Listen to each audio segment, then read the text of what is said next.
Hey guys, welcome back to the final chapter of the Parallax build. These speakers right here behind me, these three-way speakers. I set out to have a project for some three-way speakers, vintage three-way speakers that didn't have to sound great, but I wanted them to look good and look vintage. And that's what I got in these. I was looking for cabinets with a walnut veneer, you know, kind of give it that 70s, early 80s look. And these were built, I think, in 78. Anyway, I scoured Facebook Marketplace looking for something that could fit what I was looking for. That good cabinets, not necessarily good sound, something I could make sound better. I found a guy, he was selling off his brother's audio collection and several speakers, all from the 80s all the way back, right? So I looked at what he had and I picked these out of all of them. And man, they were not good. The cabinets were great. Cabinets are in great shape for being built in around 78, 79, 1978, 1979. But man, they sounded terrible. I mean, I shouldn't say terrible. They didn't sound good. So what do you think? I think I paid $60 for these. Do you think I paid too much? Look at this video I did at the beginning when I first brought them home. And see what I just came back from scoring these on Facebook Marketplace. Look at that walnut veneer. Now these are the bottoms. They're scratched up like crazy. But look at the rest of them. Not much work to do there. Let's get into these. These are vintage Parallax, however you say that. Not a common speaker brand. Let me put it that way. These are vintage three-way speakers. I bought off of Facebook Marketplace. Everything online says they were made in 1977. That was the only year the company made these speakers. I don't know if that's true or not, but that's what I found. These are in excellent shape. Excellent shape. Look at these grills.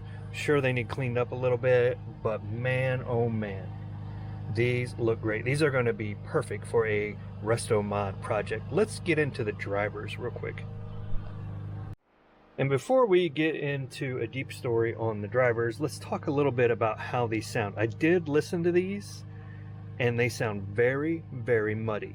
And what I mean by that is the mids and the highs are pretty muted. So they're probably a good candidate for first a recap, I'll call it, putting new capacitors in the crossovers. You think about these being, you know, pushing 50 years. We have 50-year capacitors in there. It's time to do something about those. So that's for another video. We'll dig into that, maybe the next video. But let's just go over these real quick. This is a basic three-way system, so it has a large woofer. I believe this is a 12-inch woofer. It does have cloth surrounds. Look at that. The mid-range, boy, this is really not a good mid-range, but probably common for the era. Probably common for the era. It has a sealed back. It's looks like something out of a 70s tape player and does not sound good. It's the best way I can describe it. It does have a circuit breaker and a couple of L pads, attenuators, one labeled high range, one labeled mid range. So we can increase on the mids or increase on the highs, get a custom sound adjustment from what you would like. Right there is the tweeter. It is the standard paper cone tweeter of the era of the 70s, found in mini speakers. What would I do to change these? Again, just look at that. Look at that veneer. Love it, love it, love it. Love the old veneer. It's kind of cheesy, but I absolutely love it. This is why I want these cabinets.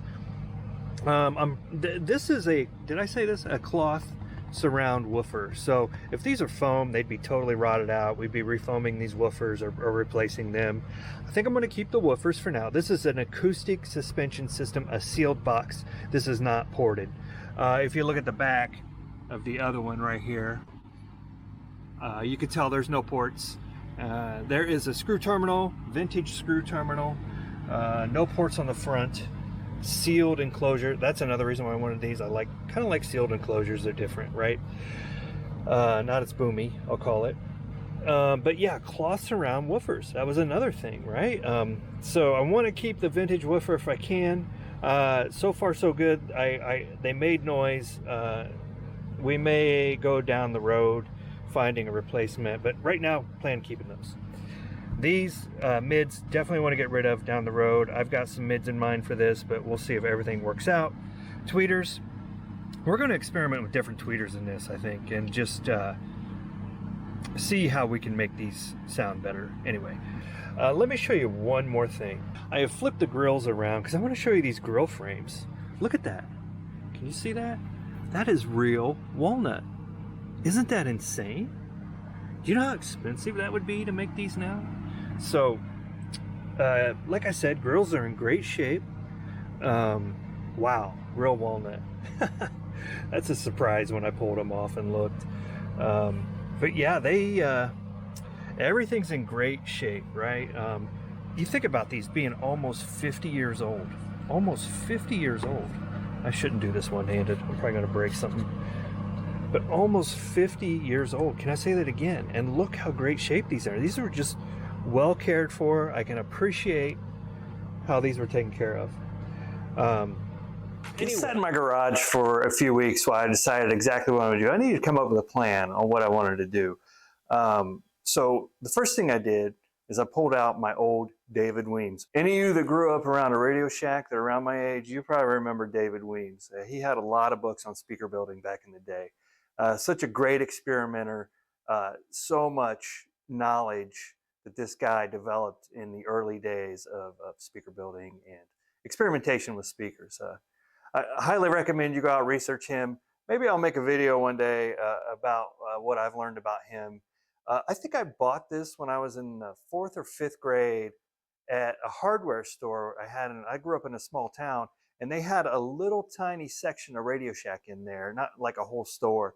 And this was on a rack of, that kind of spun around of different books they had, and I had to have this. I paid $4.95 for it back in the 80s. So probably the best investment I ever made in my life. Well, anyway, I gathered up all my old drivers. There was a time in the past that I did a lot of speaker building, a lot of fun, experimenting, all that good stuff. So I pulled out some of my old drivers. I had some old tweeters, some old mid-ranges, and I put them together, see how they sound with the existing capacitors. Really, it just had a single capacitor crossover. I think we probably saw that in that last section. So the capacitors weren't by any means, they were very basic. They were very basic, just like speakers from the 70s often were. So I knew I wanted to update capacitors, update drivers, and get to a good finished product. I had some things in mind that I wanted, but I wanted to do some experimenting first. So here's some of the experimenting that we did. Hey guys, welcome back. We're in the messy office today. Really need to clean this place up, but speakers are more fun. We're back on the Parallax three-way speaker system from I think it was around 1977 or 1978. I went through the wiring diagram, and if you didn't see that short, check the playlist, it's in there. This is my diagram before, this is going to be my diagram after. And what I'm going to do is pull all these wires off. We're going to put this crossover in, have it set and ready to go. And then we're going to rerun our frequency test, see if we get anything different out of here. Now there's a lot more coming for this speaker, so stay tuned. But this is, I don't want to say video 3 or 4. We're going to do mini mods to this. And you may notice, if you haven't been around, we got a new mid-range. That's a buyout. We're just using that as a test because I personally feel the mid-range was crossed way too high. If you look at that frequency response test, you'll see I got a big dip where the woofer should have been or rolled off, and the mid-range should have picked up. So, just really probably the consequence of a cheap speaker design, maybe. So we'll see if we can make that better, make it a little more listenable. I don't know if you can tell. You probably can't tell from where you're at, but back in here, the screw terminals, there's so much air and light coming through there. So that's definitely an upgrade I want to do. I've got these upgraded terminals I bought off of Amazon or Parts Express. I'll link it below. But my hole cutout is a little too big. It's too wide this way. So I was out in the garage looking for some wood, and I'm like, well, wait a minute, I got a 3D printer. So I'm going to video to come on that, how I'm going to design a plate, basically to sit behind it, that can screw down to the cabinet or glue down to the cabinet, and then this can screw into the plate. And we can line that with felt and all that good stuff to give it a little air tightness. Okay guys, I've got this back together. I didn't put all the screws in. I did switch to screws on the woofer. That's just a pain to try to get a socket in there to get those 1/4 inch bolts out, these 1/4 inch bolts. But I've got it all back together. I've got 2 bolts in here. Eventually I'm going to switch to all screws. I'm going to do some different things. I don't want to get into that now. Temporarily back together. I'm going to do the other one off camera, and then we'll get into a frequency test. I mean, I kind of fell right back into it. I really enjoyed digging into the old tools I had, like the sound level meter, the vintage sound level meter, just to try some testing. I didn't think I was going to do that in the beginning, but I ended up kind of enjoying it. Just using my laptop plugged into the amplifier as like a tone generator, right? So I could do 1,000 hertz tones, 6,000 hertz tones, and just do a graph, a plot of what the original sounded like. And those are hit or miss. And if you read any of those David Weems books, he'll tell you that speakers often test better than what they sound, or they don't test as good as what they sound. And then that's definitely the case I had with these speakers when I finished with all the drivers. They did not test as good as they sounded. So I had, probably room issues, acoustic issues with the room, I should say. They tell you to test these out in an open field. Maybe one day we'll do that. But this so far is good enough for me. Test these the old-fashioned way, and let me show you what I'm talking about. We have our Radio Shack sound level meter here, and we have it set up perpendicular to our audio source, the Parallax speakers. And I am using the test procedure from the old David Weems book. Let me get that in there for you. Great Sound Stereo Speaker Manual. And what it says to do is set up your SLM perpendicular to your speaker about 1 foot or 2 away and go through various frequency responses and create a graph. So what I've done is I've done a test tone to get about a 0 dB reading on the sound level meter, using 1,000 hertz as a test. And I just kind of made some numbers up here just to try to get a plot. Now, I probably should do this with more numbers in between. I went from 800 to 1.6K to 2K to 4K to 6K. I'd love to hear your suggestions on that, but in order to do this and be done with it tonight, this is what I came up with. So what I'll do is I'll play a test tone of each, and then I'll plot it on where it lands in relation to 0, which is where my baseline is. And then we'll see what the entire frequency response of the speaker is. Now, I originally was using audiocheck.net to run my 1,000 hertz test file. But here I can plug each frequency in and download a WAV file and play it. But I just want to use like a tone generator. So I found this other website, and I'll link to this in the description. But I can set my tone here, like say I want to go down to 50. Well, that's going to be tough to get right on the money. Like say, okay, let's say we start at 20, right? I think that's what I had on my graph. I don't know if it'll even be able to pick anything up at 20, but that was my start. That's what I'm going to do. I'm going to run through my graph, and I'm going to play each tone that I have right here. Right here on my graph, and then I'm gonna plot it, and then we'll go over to the desk camera or to the table or something and take a look at this. And now I can't talk when I'm taking the test because it influences the meter, but here are my meter settings, and you can see it move as I'm talking. I have it set to a fast response and C weighting, which I believe is for the speaker test. I believe I saw that in my manual. Let me just double check. Okay, so here is the weighting and the response. So Selector has two settings, slow and fast. The meter reacts quickly to changes in the sound level, showing you the peak sound levels present in the environment in the slow position. The meter is damped and indicates average value sound level. So we don't want an average. We want to kind of see it. We want to see it go kind of what it really is. Yeah, it says if the sound source you want to measure consists of short bursts, or if you want to measure only peak values, set response to slow. If you want to measure average sound levels. See if you want to measure sound levels of musical materials. So we don't want to measure noise level, but more musical materials. Okay, so let's, I think we're good there. If I remember right, we're going to set, we've got our, let me make sure you guys can see that. We've got our range set to 70, and I'm going to play a 1000 hertz test tone, and we'll get it to 0.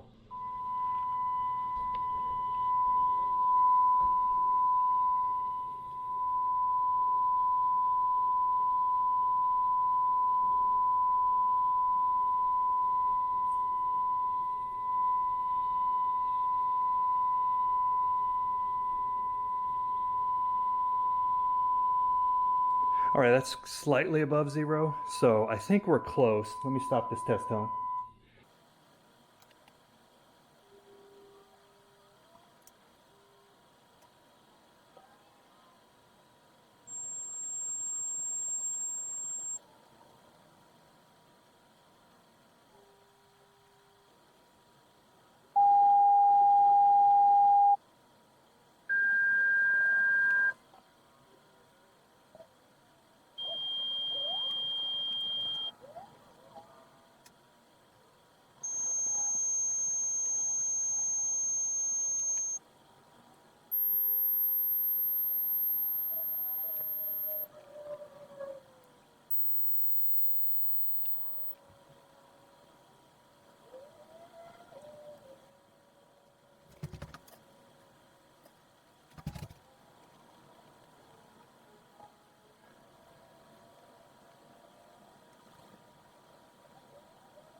Okay guys, can you see this okay?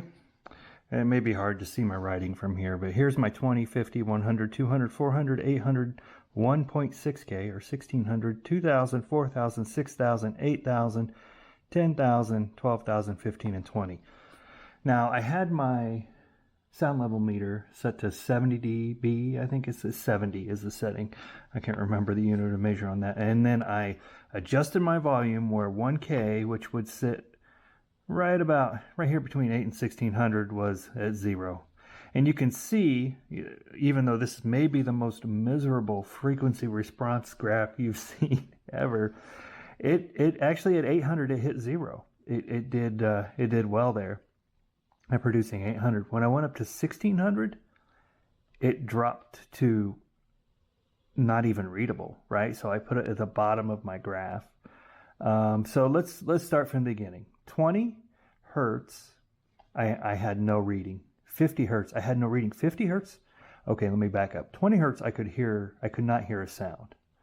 50 hertz, I could hear it, but it did not register on my meter. It was a very, very, very low, quiet rumble. 100 hertz actually came in at 2 dB, plus 2 dB from my baseline, which is interesting. 200, the same, plus 2 dB from my baseline. 400, I start to fall back to my baseline. I'm at 1. I was between 0 and 1. I would call it about 1 3/4 or so on 400. 800, I'm back to 0. That's my baseline. It's just so strange that I went to 1600 and I got no reading. So that must be close to where the woofer falls out. You know what? I might run back and do another test at 1000. Oh no, at 1000 I was at 0. Maybe at 1200 and see if it starts to drop off a little bit. But my guess is that's the end of my woofer. And my mid-range probably starts picking up somewhere between 16K and 2K. Because at 2K, I'm back to 0. So that is my baseline. Now when I go up to 4, bam, that must be really loud from that mid-range right there. Because I think the tweeter crosses over at 5 in this system. I'm pretty sure it does.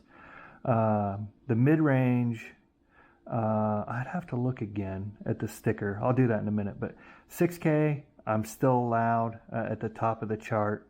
But then, bam, all of a sudden, 8K, I don't register again. Like, I just barely moved the needle. 10K, same. I hear the noises. They're just not, there's no nice continuous peak here, or nice continuous flow of frequencies. You know, the downside of these cabinets is they look like they were hand cut out with a router, and they were cut really too deep for the drivers they used. Really for almost any drivers, except for maybe the woofer.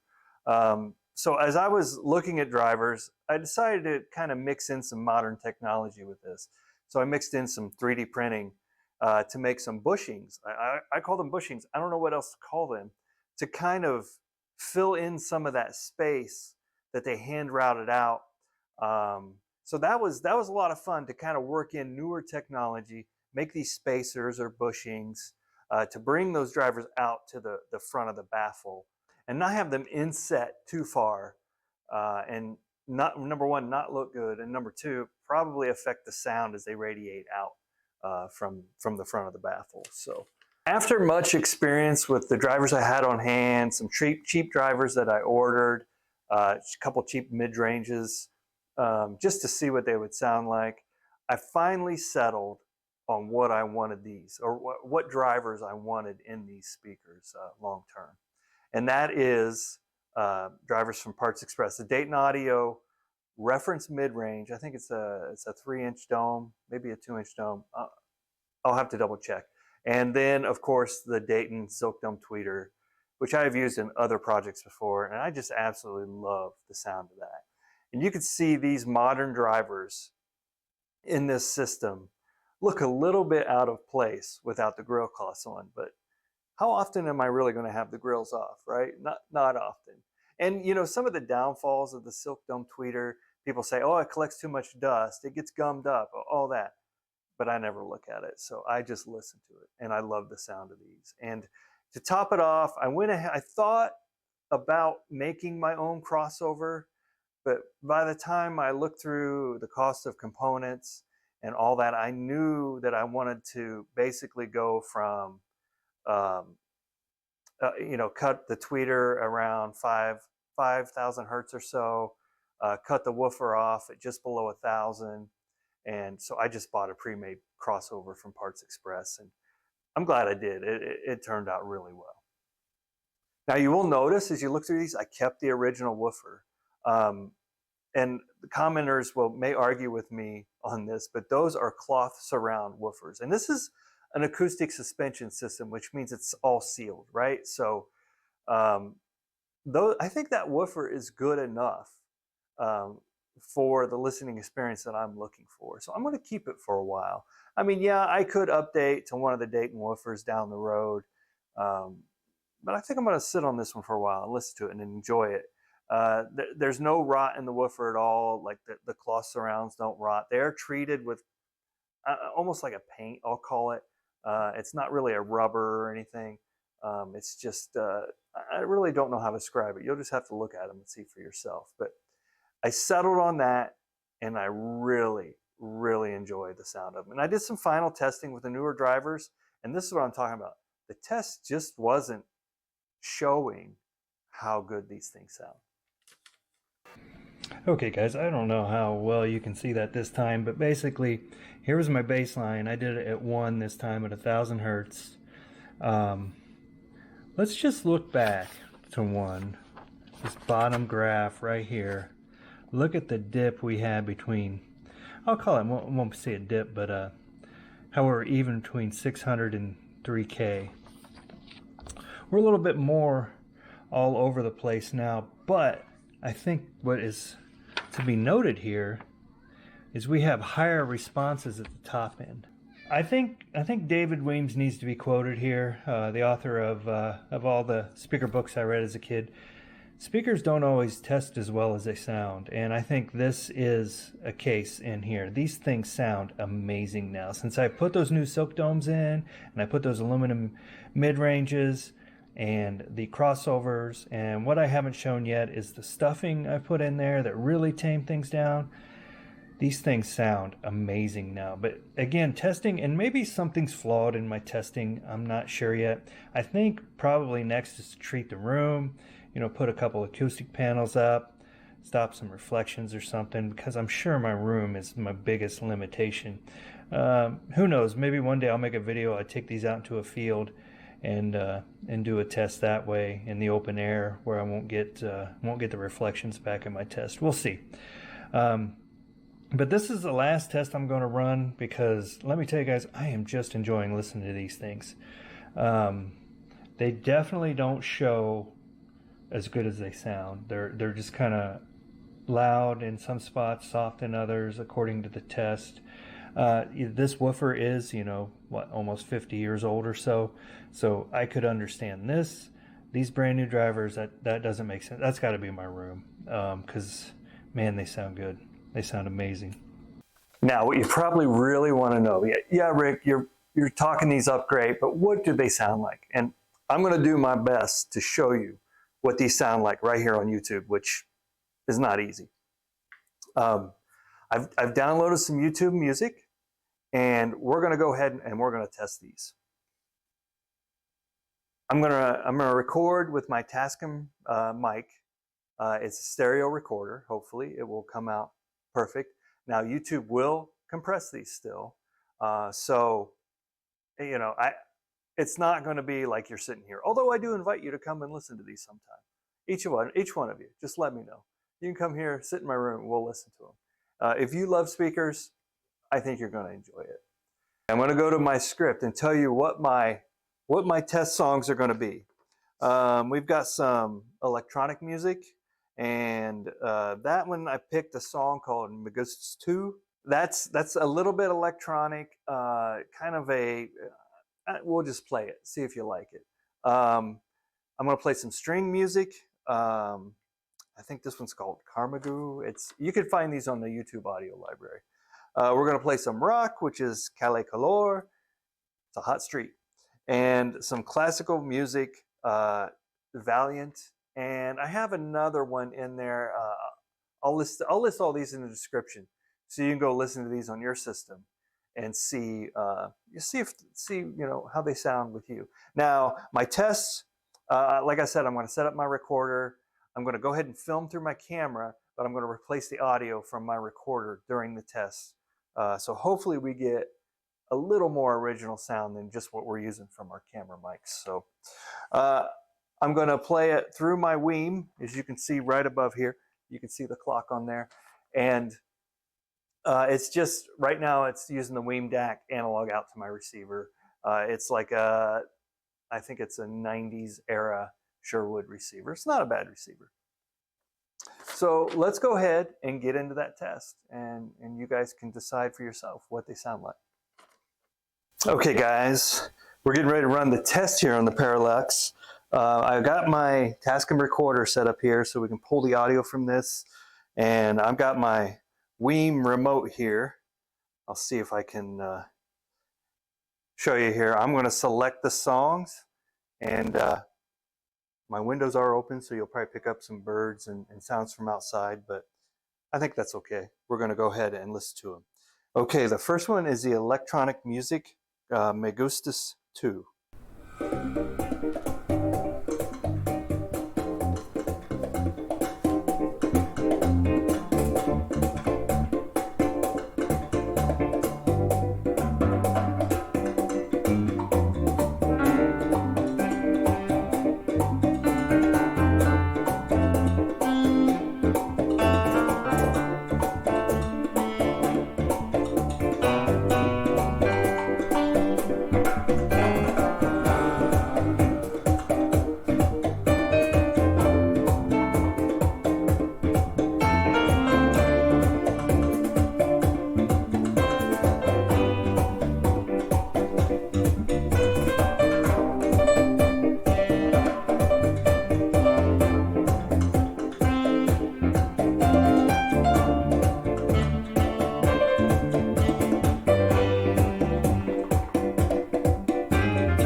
guys, I won't play the whole thing, but let's get into the next one. Okay guys, I won't play the whole thing, but let's get into the next one. The next one we're going to try is some string music. Camargue? I'm not really sure how to say that, but here we go.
Okay, I'll stop that one there. That one, I really like that one. Kind of reminds me of the Kill Bill 2 soundtrack, which I really enjoy. Okay, next up, we're going to have what is labeled as rock music on the audio library, and that's Calle Calor, or Calle Calor if you're Spanish, I guess. I don't know. Let's go ahead and play that one. This is the rock track test.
Okay, we'll stop that one there, guys. Next is the classical musical test, and this is a track called Valiant, again from the U2 audio library. Let's play that one.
Okay, guys, I guess that's not really classical, but that's what the YouTube music labels that as cinematic classical. But I think that's as good as we're going to be able to get. Like, again, I invite you over, all of you, to come listen to some Vivaldi, because man, it sounds great.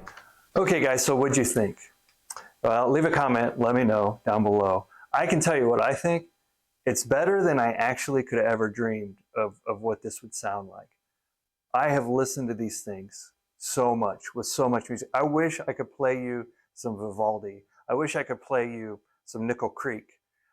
I wish I could play you some Eric Clapton. Like, there's so many good songs that I could play that sound amazing on this system.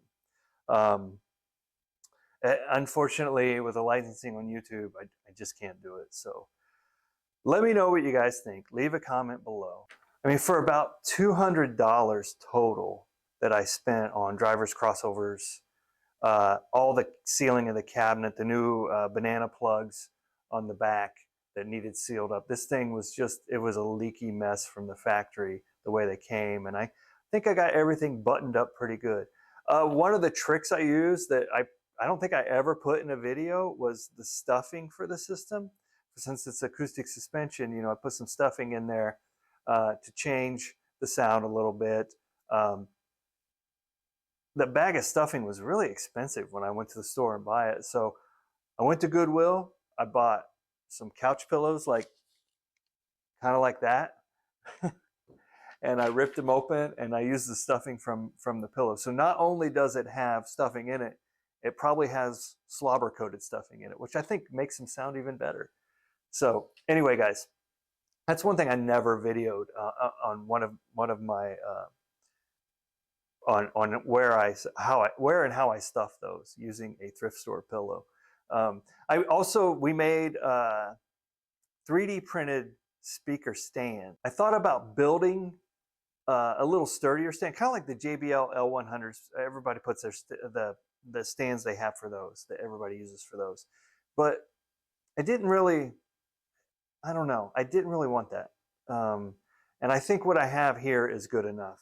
And I'll edit in some video of that so you can take a look at that. But I really like them. I think it's cool. You can see it brings them up at a little bit of an angle. You can see them back here behind me. And I think it's very sufficient for what I need. If you love the sweet sound of music and tinkering like I do, I highly suggest you try this out. I don't think you'll be disappointed. I love stereos from my day. A lot of people don't listen to them. Everything's through your phone these days. I really like the old school stereo sound. And that's why I went through and went ahead and did this. So if you're into that, I highly suggest you come back, take a look at that, maybe bring it back in your house and enjoy it. Anyway, guys, that's all I have for this one. I'm going to get out of here and I'm going to go sit in my listening chair and listen to some more music. We'll see you soon.